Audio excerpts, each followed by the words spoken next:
Ọ̀gá pàjọ́ ọ̀dọ̀. Abíyá fi ọ̀nà ẹ̀mẹ́ kìí ẹ̀mọ́ ọ̀nà ẹ̀mẹ́ yẹ. Wáyé obì náà. Ọ̀gá kọ́lá Charles.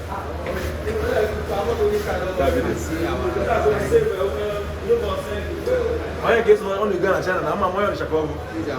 Ọ̀pẹ̀ tẹ́lẹ̀ máa fi ya. Ọ̀pẹ̀ ọ̀sán ọ̀dà tó dé àwọn ọ̀sán ìsìn náà tó gbọ́dọ̀ jẹ́ ọ̀pẹ̀ tẹ́lẹ̀ ahẹ́. Ọ̀mẹ̀cha mọ́ bí nà bọ́ọ̀lì abíyá ahẹ́ ọ̀zọ́ gá dá dé ìwúrà ahẹ́ nàfẹ́ mọ́. Lẹ́wọ̀ obìnrin kìí sọ Obiola. Obiola. Okay. Abíyá. Abíyá. Ọ̀gá yẹn náà wọ́n.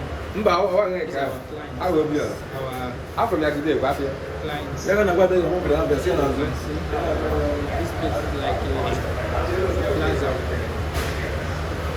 It's an opening plaza at Island, Mandalas, Lagos Island.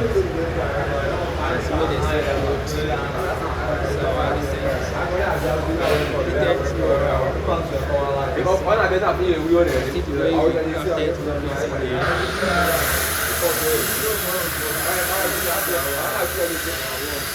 in the